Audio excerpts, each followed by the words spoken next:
2, 1. Good afternoon, everybody. My name is Zot. I'm going to be your commentator for today. We have Theos and Mr. Silver with us. Mr. Silver is a dungeon master in Dungeons and Dragons. How are you guys doing today? I'm Doing great. All right, cool. That was in unison. Nice. Great minds think alike. Well, first off, Mr. Silver, I would like you to give us a little bit of background about yourself and how you got involved in D&D. Well, I got in D&D probably around age 15. I originally picked up a few of the books. I had heard about it, bought a full set of it and brought it home, and then flubbed around with it with my siblings for like weeks on end. Flubbed around. You flubbed it? Flubbed with it, that's right. That's being absolutely wretched and horrible. But, it became a thing. I got into high school and got basically a cult following with that. Jeez, there's like lines of people trying to line up and be like, after school we'd all play D&D, or even like on weekends we'd all get together and play massive games of D&D. That's probably where I got the most players playing at once, like 12 people at a time, which is an obnoxiously large amount of people. So I've been doing it for about 15 years now. I sit down and write everything and build everything from scratch now, so... Did you originally have a mentor, or was it just did you start being a dungeon master from the beginning? Nope. Oddly enough, I was dungeon master right from the beginning. Even in the first days of getting it, when I'm just playing with my brothers, they're like, "No, we're not doing this. You're doing Screw everybody else. You're the DM. And you will forever be the DM. Forever from then. Perma DM. Just know. Perma DM. Probably more than 1,000 games as DM, and I've probably played less games than I can count on my hand as a player. That's funny. That's sad, actually. Yeah, a little bit. It does explain why. It does explain why you are good at what you do. All right. So, if you don't mind, we're going to get into the first question. How far do you take a roll 20 or a roll 1? Like what? A fail or a critical success? Yes. Like what factors go into that, and is there ever any examples where you get like extreme cases? Both of them should be used as extreme cases, but not absolutes. I see tons of DMs sit down and be like, "Well, you wanted to punch God in the nuts, and you rolled a 20, so you punched him in the nuts." I can't abide by that. I just like, there are just some things that are not possible to do, even if you roll a 20. If you get every jump modifier you can on your character, and you're like, "I want to jump the longest portion of the Grand Canyon," and you roll a 20, I'm sorry, you're still not making it to the other side. So, I will put limitations on absolutely impossible things. But do you take the character into effect, like if it's a wizard or anything else like that? Yes. Well, mainly, most of the time, you're going to see a critical success like that happen during combat. And that's when you sit down and start getting, creative with it. And critical failures are the same way. I've seen DMs take those way too far. You're just sitting around talking with some guys at the bar, and you roll a 1 on seduction, and your arm falls off. Really? No. Just falls off. That's just my favorite. I think my favorite D&D meme that I've heard from that one is you go kill the orc, and instead you gently caress his back. Entire comic. Oh, and then they get married in the end. Yes. Yep. So we have another one. What is the? Okay, go for it. No, what is the difference between wisdom and intelligence? Oh, Jesus. If I had $1 for every time I've been asked that. Okay. Intelligence is... There's 3 parts to intelligence. How well you absorb information. Okay. How well you organize it. And the logic behind the information. Okay. Those 3. Wisdom is how well you can use the information, or how many purposes you can make out of a piece of information, how fast you can utilize the information, and the reasoning behind that information. So a lot of people like to mix logic and reasoning in that. No, that's not intelligence. Those are split up. So would you say intelligence is more based for like spells and skills, and wisdom's more based on just background knowledge or history? I'll give you a base, like a comparison you can make in like real life. I had a friend, her name was Candy. She was a physicist, amazing, and could learn anything in a freaking snap. And that's taking in information. Then there's the logic behind it. She knew, like, theoretical physics, which you have to know the logic or the trail of information that gets to that, the organization of it. But she couldn't do squat in a social situation. Had trouble looking both ways before crossing the street. So that's where she lacked in wisdom. She had... Oh, how about this? If I gave you the instructions on how to bake a cake, does that make you a master baker? Definitely not. No. It makes you intelligent because you can absorb the information and bake the cake in the correct way, but the master baker is going to know a ton more information on how to utilize that information and how to do it quickly. They're going to have the wisdom of it. Yeah, I hate using the same, like, cliche explanation, which a lot of people don't get, but like a tomato doesn't go well, or let's see, intelligence is knowing that a tomato is a fruit, but wisdom is knowing that tomatoes don't go well in a fruit salad. I have heard that one, yes. I got our next one's going to be, what's the average length of a D&D game? It would depend on how many players are playing. Know that every time you add more players to it, it's going to get longer because of turn length. But I would say a decent game is between 3 and 4 hours. Like, you start getting a lot longer than that, and for an entire adventure, or just for the game as a whole? This is just a sit down, one session. Okay. That's 3 to 4 hours. Are you talking about a campaign? Yes, yeah. That one can go on for years. I've had 2 campaigns that have gone on for years. So it all depends on how long those players want to keep playing it. So on as an example, the game that Theos and I were playing with you, in person, how long do you think that one will take? How many sit down sessions or weeks or etc.? That one, honestly, you guys are about 75% of the way through. Okay, so we're close. You'll probably get to the end of it next session, so that one's a real simple sit down. You guys are the ones who are dragging it out. Hey, you play how you like. Some people, you'll sit down and you'll write an entire game, and they'll get right through it. It'll take them 4 hours, knock it out. They'll be at the end of the boss or the end of the puzzle, or have figured out the conflict, and boom, you're done. But you guys like to take your time, explore, steal from the church, kill people. I need the golds. I need my monies. Theo stealing from the church. Every single church we get to. They don't need it. I can't believe we went the first whole sit down of 3.5 hours of never hitting combat. The combat was there, but again, it's you guys to either go out and find something to fight or attract something to fight you. If you guys don't roll, or you're just somewhere else while it happens, it ain't gonna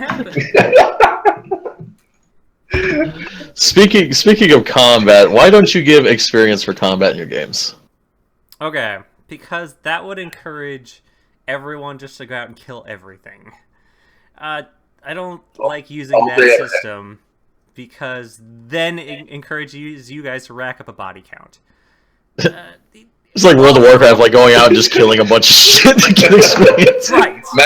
Massacring villages. But we don't actually do that in real life. Even if we're going to go out and, say, go hunting, our job is not to go out and just rack up a body count. We're out to go out and do a specific thing and hunt a specific animal and bring back one.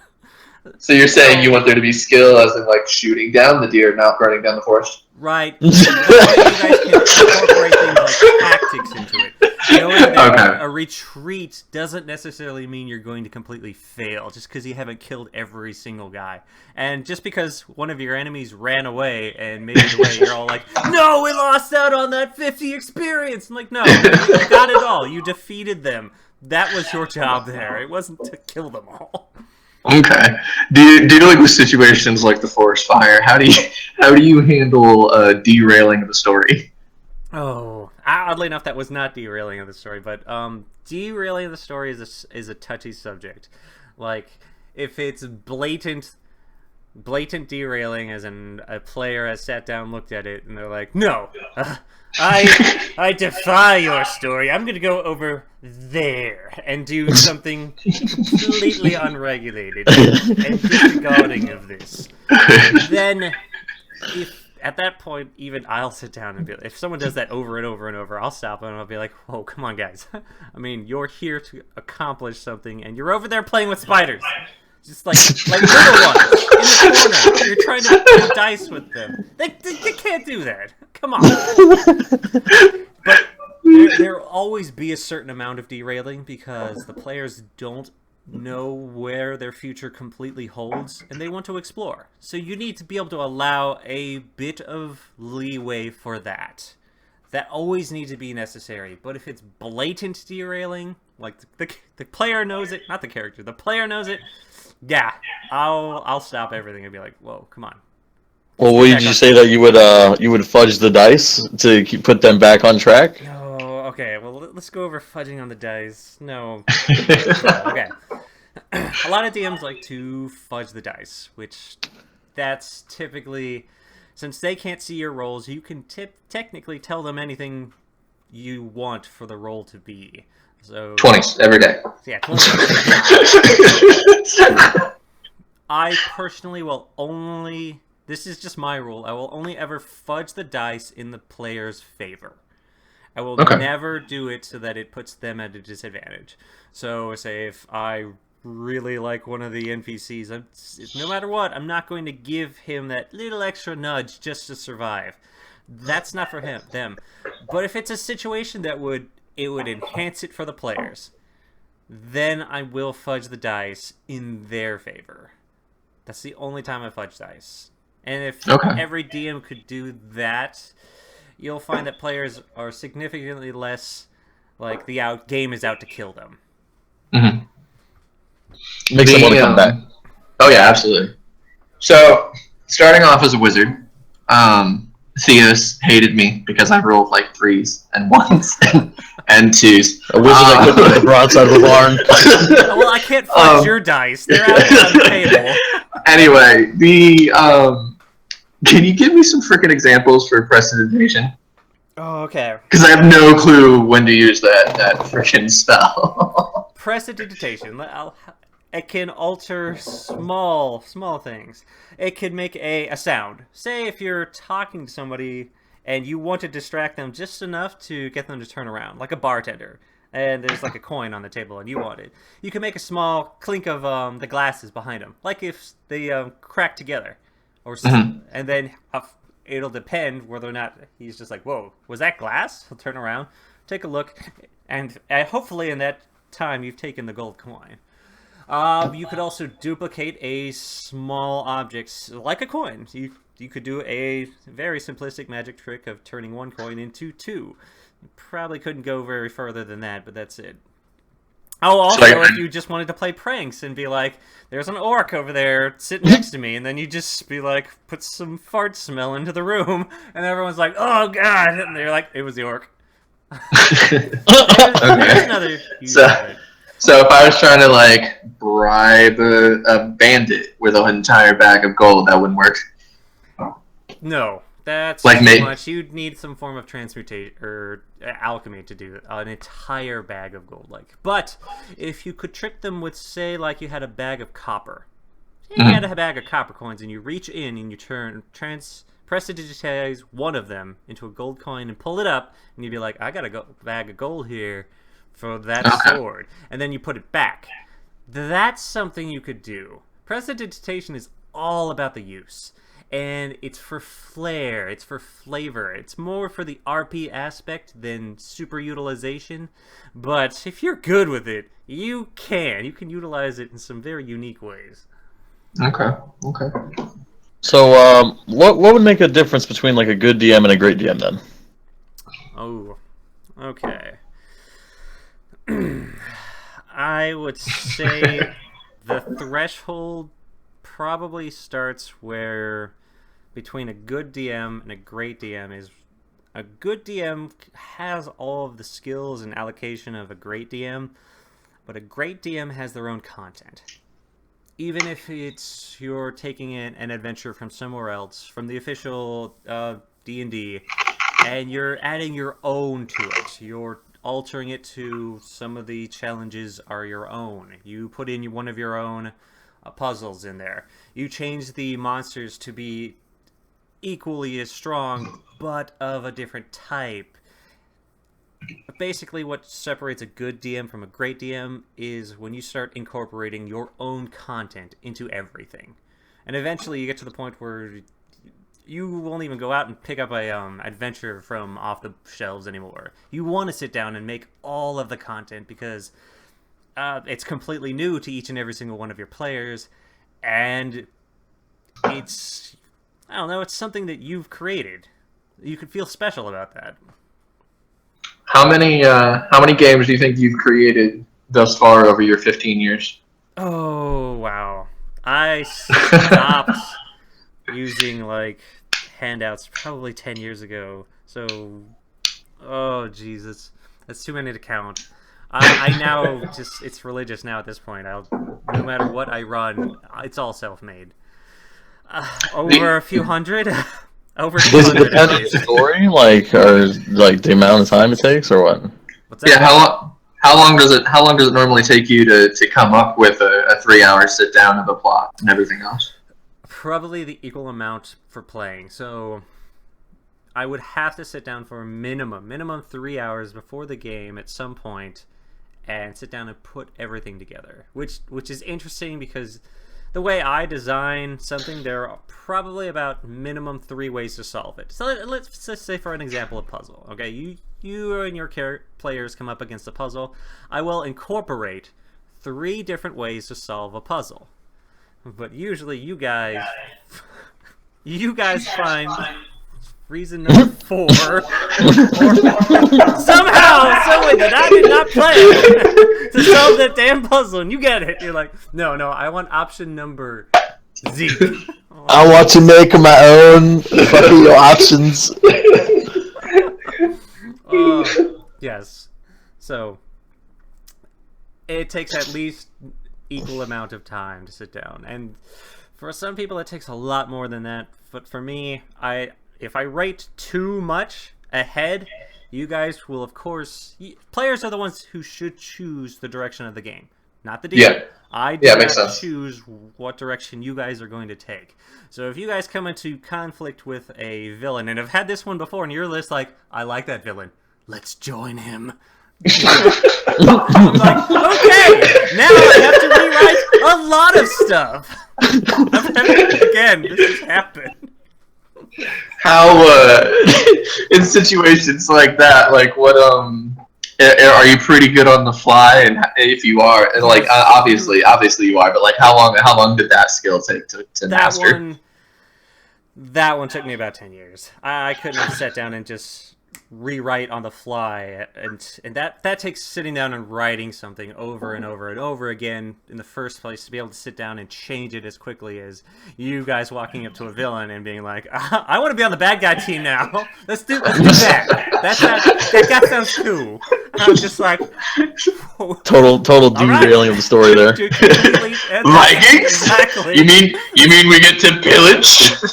It's like taking a 90-degree turn on a track. It's like, nope. Yes. That one is a skill you have to build up over time. That one does not come easy, and it just comes from writing the same story over and over and over. So, improvisation. So, that's all it is. So, I know that we play like in a group size of 4. What would you say like is the ideal group size for like a really fun game? Okay, ideal is like 4 to 6. You start getting anywhere beyond that, start getting into 7 and 8. The turn time during combat starts to get to the point to where once you're through an entire rotation, the person who's coming up is just like, God, I haven't had my turn in forever. And then it's also a lot more stress on the DM trying to keep track of that many players. Say if you all were summoners, now I got to keep track of not only your players, the 8 of you, but also like 3 summons each. That's a headache. I did it back when I was in high school and right into first time in college. Did 12 people games. It was obnoxious. It was annoying, and it typically 4 people were very, very angry by the end of it. It's just not something that should be done. Aren't you currently in a 12-person game? No. No. Still between 4 and 6. Okay. So, Okay. even when I advertise, I'm just like, whoa, 4 to 6. You start getting lower than that. You start getting 2 and 3 players. For the way I design the world, they can get overwhelmed. Players can be overwhelmed, and they don't have enough options to defend themselves or fight back against, say, like a mob of monsters. Okay. So you should not play with two players. Like minimum 3, maximum. Well, wouldn't that depend on the level too, though? You're right. Say if there were like fresh level 1 guys, you could have like level 2 players or 3 players. Like even 2 players would work with that because the monsters are so simple and the tactics behind the monsters are so simple at that point. It's possible. But once you start getting up to like level 10, level 15, having 2 characters go at things is rough. So they'll get overwhelmed quick. Healer in the tank. Just gotta tank it out. Tank it. Tank it, spank it, keep the healer alive. That's all you gotta do. I got a shield. You got heals. Let's do this. Just dive into everything. Lava monster. I got it. Runs right into it. The healer's like, no.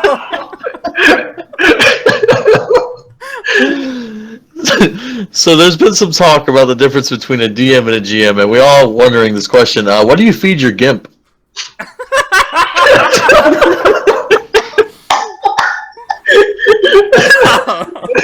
You're thinking of a wrong dungeon master. Well, just out of curiosity, because we just wanted to make sure you weren't like, all right, Dungeons and Dragons at 9 and at 11. We need to 11. At 11. Everyone needs to start putting on the ball gags. All right, roll for initiative. Let's roll seduction. All right, I want to equip the whip and wear the leather. All right, then I got a question too. Anthony brought up a good thing about levels. Is there any time where in campaigns you've turned them into sagas? So like after one great adventure, they get to keep all their stuff, go back to their hometown, and then turn it into another adventure? I've actually had that one before. My current campaign, the 8th Sins of Hell, of quite a few of the characters are actually died characters from previous games. So since they're in hell, they were bad people. They went to hell. So they're just the players are continuing on as they have died and playing through their sins. That's one example. But from what you're saying, yes, characters do eventually have to stop and retire, and I don't see any problem with ever reusing characters, especially in another campaign, as long as the timeline allows it to do so, as long as you're not breaking timelines or something. So no stormtroopers with archers and fighters. we can't cross-dimensionalize this. No, because the stormtroopers would still be at a disadvantage because they couldn't hit them. It'd be way too unfair on the. Oh damn! Oh wow! What would you say is your favorite edition of D&D? 3.5. I started on it, and that's the one I grew up learning the most. Let's see. Now you say 3.5. Now what do you mean by that? Okay. Yeah, like what's the difference to all of us new people? The original edition, that's 1. Then there's edition 2, and then there's 3, and then there's 3.5.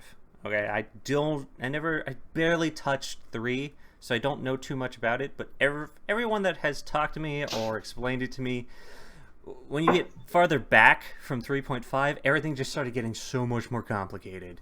Just the dice rolls were obscene, and you were doing it for everything. So if you want to go take a pee, roll. I want you to roll 6 times for taking a piss. Yeah, to the point to where the calculations were so unfun for the DM or the players, and that's what the versions have been trying to do. They just kind of collude together and congeal until you get a nice mix of where you're not doing so much rolling and you're playing instead of rolling. So that's how it went all the way up till 3.5, and now we play with 5. So okay. So The and we don't talk about 4. Just we don't talk about 4. First rule of D&D: don't talk about 4. First rule of D&D: we don't talk about 4th edition. We don't. So basically, the new edition just made it easier. So that's not necessarily. It simplified the rules. Okay, but that was the problem with 4.0, is it simplified it too much, and then it just became a grind like WoW, and everyone was just like, this is not what we want. So now we're starting to take a step back and go back to more complex things. So, Okay. So trying to find the balance in between. 5e, or the current edition we're on right now, is a step back to more complicated, because we found that actually you can simplify it too much, and then it's no longer D&D. What D&D pantheon do you use? That one is completely dependent on the game that's being played. For the most part, if I'm not using a pantheon that I've created personally, then I'll go with the general one from 5e. So okay. How many are there? How many pantheons? How many have I created, or how many are there in Both. How many are in the normal version, and then how many have you created? Okay. Pantheon is a whole group of gods. So there's one pantheon in 5e. You can go into the player's handbook and find that. But the other pantheons I've created are significantly smaller, but probably 3 pantheons over the course of like the last 5 years. Do you give them ridiculous names? No. No. Most of my players are sitting down, they're like, "Oh, that's cool." I did have one guy be like, "Can I worship Sildar, the god of luck?" I'm just like, "You, the god of luck." You bastard. Which of course is you. Yeah, I think that. And then they just drew dicks. They just drew dicks all over the map. Like, I want to worship Sildar, the god of luck and fortune and damnation of all people. I'm just like, that god hates you. You can't follow it. So there's lots of like different like creatures and enemies and everything. What would you say is a were-tiger and a were-shark? Oh god. Okay. A were-shark? There's definitely a meme about a were-shark in Pirates. Gotta the were-sharks. Okay, well, don't know what it is, so we gotta know what a were-shark is. Okay. Definitely how I do the were stuff. I turn lycanthropy into a disease. Okay, lycanthropy itself can infect individuals, and you can become something like a were-tiger, a werewolf, a were-bear, were-rat. Those are the most common ones. I've never heard of a were-shark, though. That's a bit new. Okay, and then I add one more onto it. Say if lycanthropy's been around long enough, there will be natural-born lycans. So if two were-rats actually got together and have a kid, they'll have a naturally born were-rat, or at that point, just a lycanthrope. That's their race, is a lycanthrope, but they can't transform. They're just permanently half rat, half human. Is there any advantages between the two? Well, if you just want to be permanently, a were-rat rat is someone who became infected. Okay, and now during certain times, typically during extreme stress or fight and flight have kicked in, and boom, they transform into something a bit stronger but less mental. A natural born one doesn't transform. They're just permanently a were-rat constantly and always. But they're usually a little bit more intelligent than the diseased ones. Okay.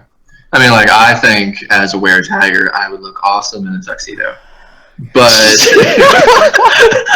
just saying, and I definitely see. Yeah, so you want to be the were-shark? I want to be the were-shark. I mean, I definitely see if I get or definitely a were-shark would come handy. All right. But see, it all boils down to how do you avoid being attacked by a sea bear?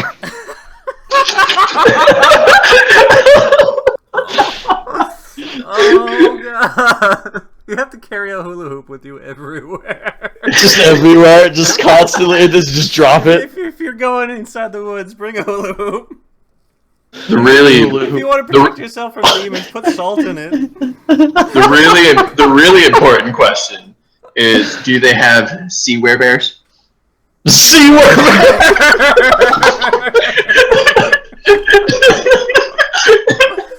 The sea werebears.